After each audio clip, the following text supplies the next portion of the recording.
Hey folks, I was just watching a video that Bearded RJ did about trimming his mustache, and I thought, and he mentions me in the video when he started talking about a video that I had made a long time ago that I called Lost. And it just got me reflecting just like crazy about those times, about what was going on back then. Anyways, you can watch the video of the story. I don't have to tell you about it. Because there was a whole story that happened before, and it's quite an amazing story. I was young, 17, maybe 18, but certainly no older than that.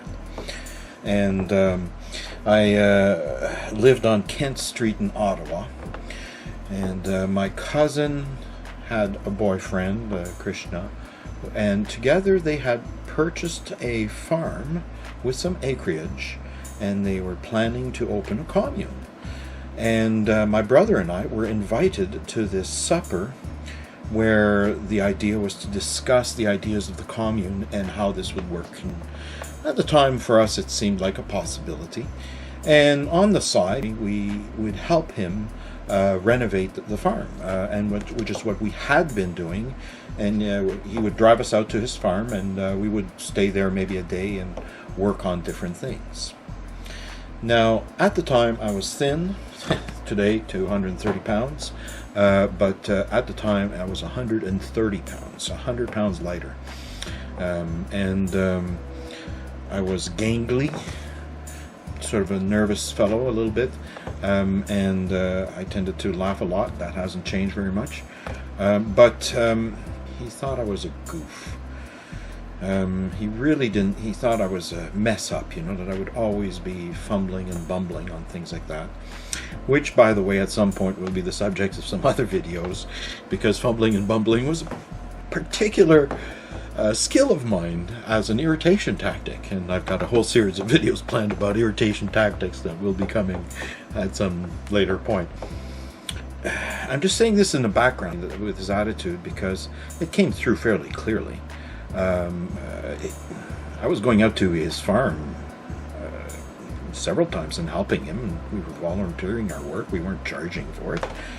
And anyways, whatever. Those are gripes from about 40 years ago, so I can let those go now, I think. So we arrived at this commune supper.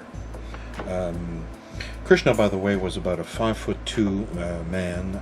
He was long white hair, a long beard, sort of like longer than mine, but about the same type of coloration.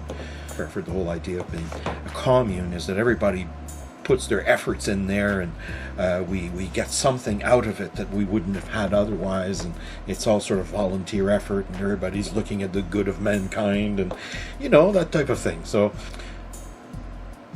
when we got there were Krishna was a stained glass artist, and he had received a contract to make stained glass for a hotel, and all the various pieces were lining the hallway where you entered. You came in through a doorway, and you turned and you went down this long hallway, and the living room came off of there, and then right at the end of the hallway was the kitchen on the other side. So you had the living room and then the bedroom, I think. And all along this long hallway there was these panels, and the panels were fairly big. There were quite a lot of them. And I just stood there and I was looking at them, and I wanted to see the panels behind the ones that were in front. And I went to grab one of the panels and pull it, but out of the corner of my eye, I noticed that the lip of my panel was resting on a lip. So I put my hands here so you can see my panel that I was about to pull back like that. There was another panel, and the lip was resting like this. And if I had pulled it back, this one would have fallen. And it had a lot of other panels on top, and I don't know, 5, 6, 7 panels, big, huge things, would have fallen had I moved this one panel.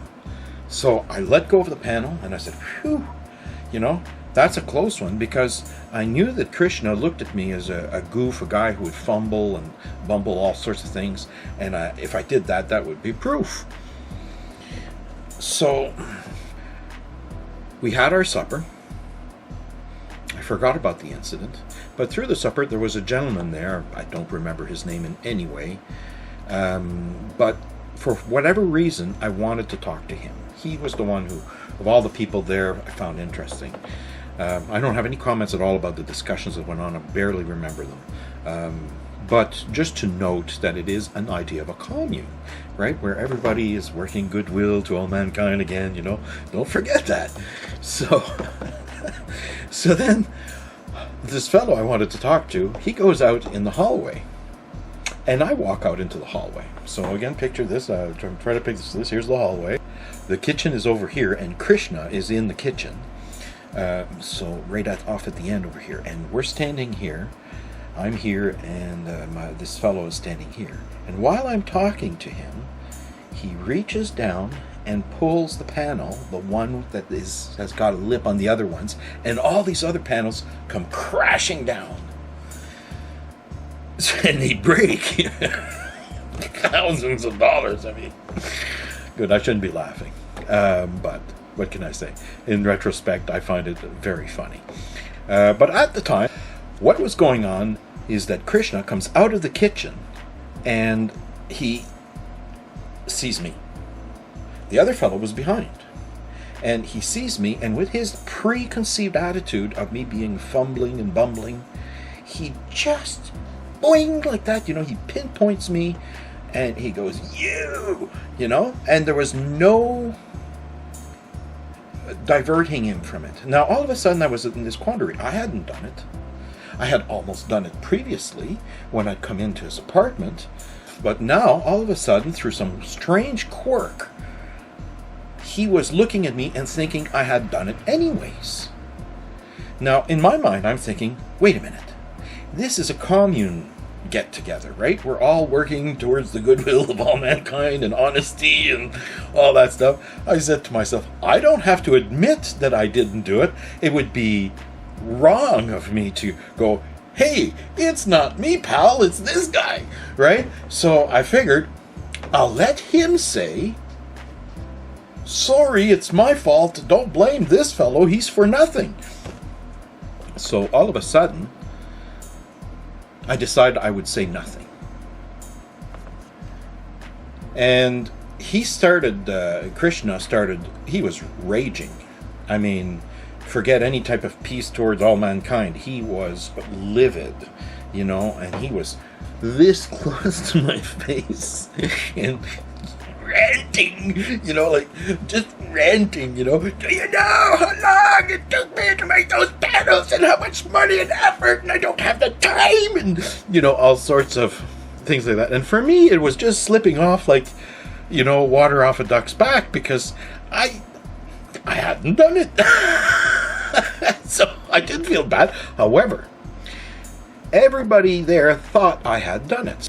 My cousin's looking at me with these eyes, oh geez, like it's obviously that she thinks that I've done it, and she feels sad for me and worried about the materials. And all the while I'm just waiting there for this fellow to speak up. And he never does. Not a peep.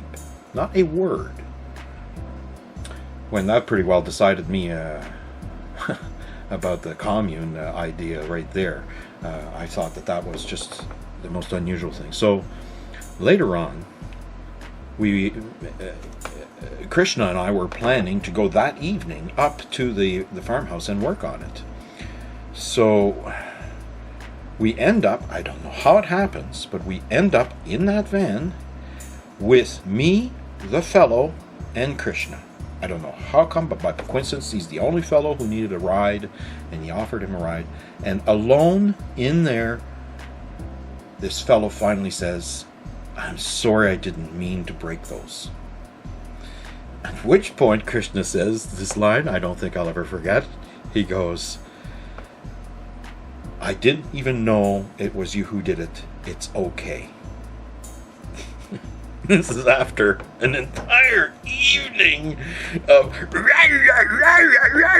in my face about you don't know how many. Anyway, that guy would be our commune leader. Our commune leader. Anyways, consistency in action, man. So he drops this guy off. So now I'm thinking, well, okay, here comes the apology. Well, dead silence for a long while there.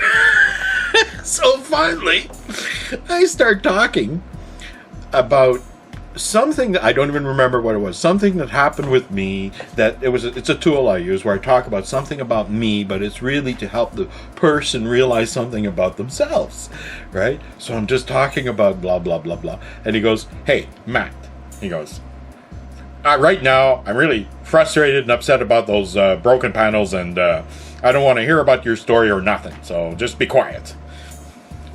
So that was my adventure there, and then the next day, because my brother was in the van in the back, the next day, that's when we ended up in the woods and we got lost. And that's what the lost story comes from, is me, my brother, and Krishna, we go into the woods, and I don't know about you guys, but I've got an inner compass. I always know where north is. You know, close my eyes, spin me around, I'll open my eyes and I'll say that's the way north. And I visually can find my way in places, or mentally can find my ways. I've got a good map. I don't get lost in the woods. I just don't. So we're walking along and it's getting dark, and he says, "Hey, we should be getting back." And at which point I start heading back in the direction I think we should go. And this guy goes, "Hold on." He says, "Where are you going?" He says, "This is the way where the road is," and he's pointing like we are heading into the woods, man. We'll get lost. And, I started walking. Again, I told you his attitude, the way he viewed me, right? He viewed me as this bumbling goof who couldn't achieve anything and didn't know nothing. And so how could I be right? How could I be right? And he couldn't accept the fact that I was right. He couldn't accept it, And I started doubting myself. That's the thing. That's why I wrote the story. Because I started doubting myself. Man, is it my fault? Am I wrong?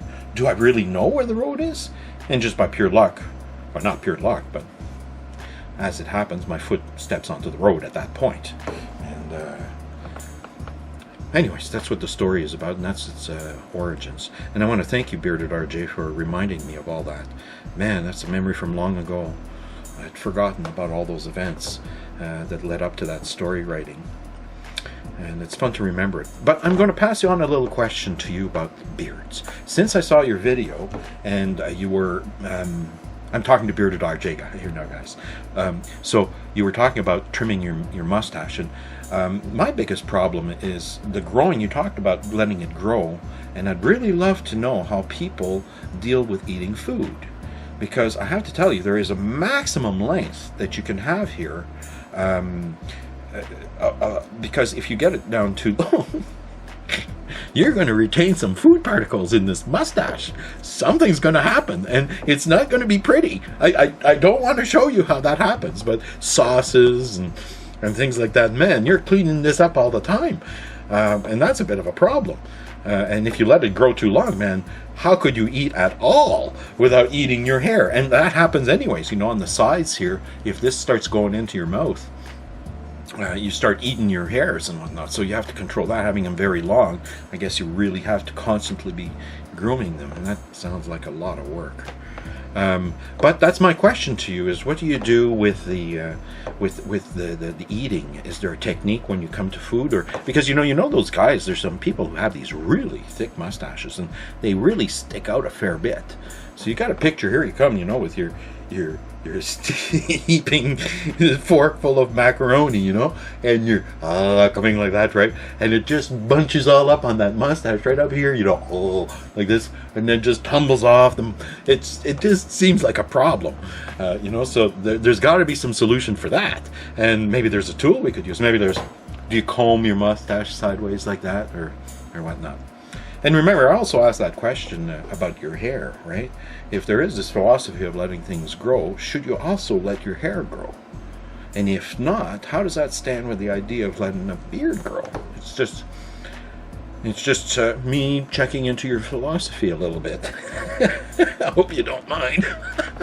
Anyway, but thanks again, Bearded RJ, for reminding me of those events so long ago.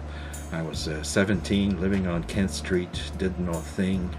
Young man with all sorts of strange things that happened. And I'll probably do some videos about some of the other things that happened to me back then. I do have that as a plan, calling it memories. There's quite a few of them. Anyway, take care, folks, and don't forget to subscribe and press that like button if you did enjoy the video.